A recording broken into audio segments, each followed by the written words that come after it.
Jérôme Lavrieux, on fait des efforts tous ensemble? Mais je pense qu'on n'a pas le choix, il faut en faire. Voilà.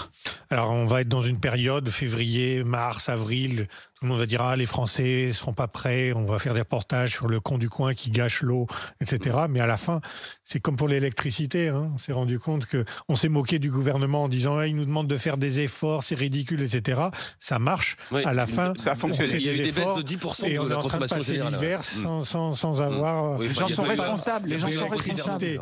Alors, pour l'eau, moi, je me suis fait avoir l'année dernière. Je suis loueur de gîte. J'ai une piscine. Je suis un grand méchant, j'ai une j'allais t'en piscine. parler. Donc, je ne suis pas l'ami de Sandrine Rousseau, mais quand même. Bah, comme de plus en plus de Français. Hein. Pas la majorité, loin de là, mais il y c'est a pas de plus en pour me plus de piscines en baigner, je France, m'y hein. baigne quasiment jamais, mais si j'ai pas de piscine, j'ai pas de locataire. Si j'ai pas de locataire, j'ai Oui. pas de revenus. Oui. D'accord. Pas de piscine, pas de location quand vous n'êtes pas au bord de la mer. L'année dernière, c'était dur. Là. J'ai investi cette année. J'en suis à ma quatrième réserve. J'en ai encore 3 à installer d'eau, des cuves de 1000 litres. Pour la piscine. Pour piscine et arrosée. Ouais. Parce que je ne peux pas faire les deux. Et donc, j'en suis à 4000 litres d'eau déjà stockée. Je récupère l'eau de pluie sur les toits. Et ça va dans un bac et c'est une citerne, c'est protégé des UV avec une housse pour que ça reste, il n'y ait pas d'algues, etc. Et j'en ai encore 3 ou 4 que je vais installer pour franchir. L'année dernière, j'ai arrêté d'utiliser de l'eau vers le 12-13 juillet. Le peu que j'avais, que j'ai mis en réserve, c'était pour remplir la piscine. Pas remplir, refaire le niveau. Voilà, c'est ce que j'allais dire, parce qu'une piscine, c'est quoi? C'est un tiers, c'est ça? Tous les... Non, même pas. En fait, une piscine, ça ne se vide jamais pendant la durée de vie de ta piscine. Ouais. D'accord? Il y a toujours un petit peu d'évaporation. Chaque année. Mais l'évaporation, c'est la nuit, et tu luttes contre l'évaporation en mettant un rideau dessus. Ça évite que ça parte dans la pampa inutilement, même si c'est de l'eau qui rentre dans l'atmosphère, en fait. Il faut rappeler qu'on est le deuxième pays au et monde ça en nombre garde de la piscines chaleur. privées, Ouais, après ouais. les États-Unis. Ouais. Et donc, j'ai très peu de niveaux à Est-ce que c'est refaire, en fait. raisonnable? Moi, c'est plutôt pour tous les autres usages, pour l'arrosage des fleurs, l'arrosage du potager, etc. J'ai un puits. À partir du 13 juillet l'année dernière, il n'y avait plus rien dans le puits. Donc, il fallait faire de l'eau du réseau de ville. Je trouvais ça un peu con. Donc, cette année, je ne vais pas puiser. Mon effort à moi, c'est pas de me servir de l'eau traitée, qui coûte cher d'ailleurs, sur le réseau public, pour des usages qui peuvent être évités. Pierre-Édouard Magnon, on vient d'entendre Thierry Moreau, Jérôme Lavrieux, qui sont très confiants dans le bon sens des Français, leur responsabilité. Donc même si on a vraiment atteint des niveaux de record de sécheresse et que ça va s'empirer certainement cet été, même si on nous dit remplissez pas vos piscines ou n'allez pas dans des parcs aquatiques, etc. parce que il y a des problèmes de niveau d'eau, les Français vont être tout à fait raisonnables, ils vont dire mais bien sûr, on y va, on fait des efforts. Le problème, c'est comme d'habitude, on va faire des efforts individuels qui... Moi, je fais partie des gens qui pensent que le collectif, c'est pas que l'addition des individus. Et donc, il y a vraiment tous les petits efforts individuels sont louables et il vaut mieux les faire que de pas les faire. Mais ça ne répond jamais effectivement au sujet. Moi, je suis tranquille, j'ai pas de potager, pas de piscine, et je fais partie des gens qui considèrent qu'une herbe grillée est une herbe que t'as pas à t'emmerder à tondre. Donc personnellement, moi, je suis très content quand l'herbe est grillée. C'est pas faux. C'est une manière de voir la vie. Quand l'herbe est grillée, Et moi aussi, et ça ça veut dire fait qu'avant que quelques heures de boulot en moi. j'arrose mon carré d'herbe, il fera jour. Donc là-dessus, moi, je suis assez tranquille. Évidemment qu'il faut sans doute, en tout cas là où c'est possible, parce qu'en plus entre la ville et la campagne, évidemment, les rapports sont pas les mêmes. Il faut évidemment collecter de l'eau, et on peut tous collecter. Je veux dire, quand on a un arrosage individuel, et je parle pas d'arroser ses pelouses, mais si on veut avoir... Moi, j'ai quelques rosiers. Vous savez, le propre d'un rosier, c'est formidable, c'est que la racine descend tellement profond. Oui. L'année dernière, je l'ai pas arrosé une seule fois. J'ai eu des fleurs tout le long. Il y a eu aucun problème. Évidemment, par contre, à côté, l'agriculteur qui lui plante du maïs, qui est vachement intelligent, parce que c'est vrai que le maïs c'est très économe en eau comme culture. Il faut changer les cultures, il faut changer les pratiques agricoles. Va aussi falloir travailler quand même sur le réseau d'eau. Enfin, je n'ai plus le chiffre en tête, mais il y a une déperdition absolument 30%. colossale à cause de Par fuites dans notre manque réseau. d'entretien des canalisations. Moi, j'ai connu dans un précédent domicile, j'ai constaté une fuite au niveau de mon compteur. J'ai regardé mon compteur, j'ai vu que c'était pas chez moi, c'était côté rue.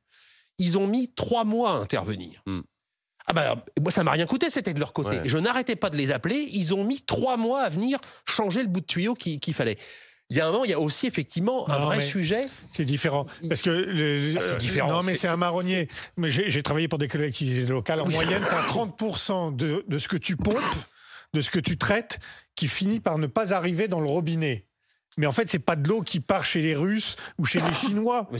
C'est de l'eau qui va dans le sol de toute façon, d'accord? Donc c'est 30% que tu n'utilises pas pour toi, mais c'est pas de l'eau qui part d'un. Mais c'est de l'eau qu'on a recyclée, qu'on a rendue potable. Mais c'est pas de l'eau qui disparaît, c'est de l'eau qui retourne dans le sol. Les autres, elle a été inutilement traitée. Voilà, c'est un coup stupide. On va au 32-16 retrouver Johan. Bonjour Johan. Johan. Bon. Bonjour Johan. Écoutez, moi quand j'entends ça... Merci de nous rejoindre dans Estelle Midi sur RMC Story, Johan. Bonjour. Bonjour. Vous êtes dans le Var, je tenais à le préciser parce que c'est pas rien. Dans le Var, c'est un des départements les plus touchés par la sécheresse. Johan, est-ce que vous êtes prêt à faire des efforts? Non, puisque de toute façon, j'ai pas attendu les politiques pour les faire, les efforts, donc je vois même pas comment je pourrais économiser plus que ce que je fais déjà. Et vous faites quoi déjà? Tout, je veux dire, je prends des douches, je prends pas des bains, je veux dire, j'ai pas attendu qu'un politique me dise de couper l'eau quand je me brosse les dents pour le faire. Vous voyez, je peux pas, je balance pas des litres d'eau par la fenêtre pour rien. Donc vous faites des efforts?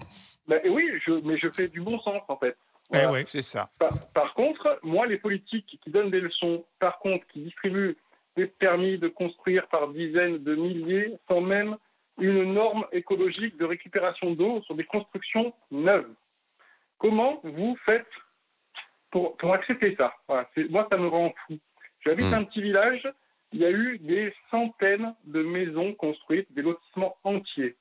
Jusqu'à preuve du contraire, le béton n'absorbe pas l'eau. Mais on est d'accord. Donc, voilà, une fois que l'eau part, qui ruisselle sur le béton, elle part directement à la mer. J'habite à 20 km de la mer, donc il y a de l'eau qui ne rentre pas dans les nappes phréatiques.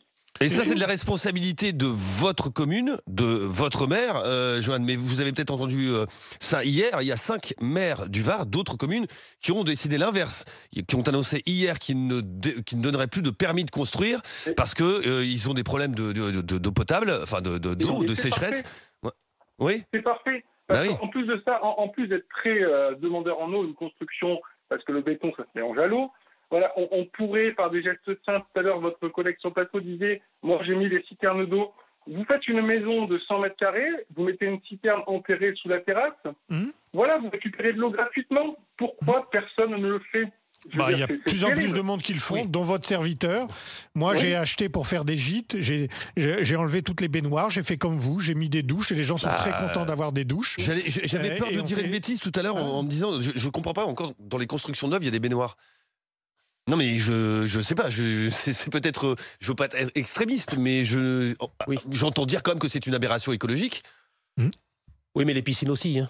Et en même temps, on entend bien, et moi j'entends très bien. Moi, le premier, quand je loue un gîte, ma fille de 10 ans, si je lui annonce que l'été, là où on va louer, tu vas pas venir chez moi. Elle va faire la tronche. Et puis je connais des gens qui passent une demi-heure sous la douche. Hein. Je connais des gamins qui passent une demi-heure sous la douche. Quand vous avez un tout petit, la baignoire, c'est pas mal non plus. Hein. Oui, je dis ça, moi je suis un preneur de douche. Hein, c'est plutôt pratique.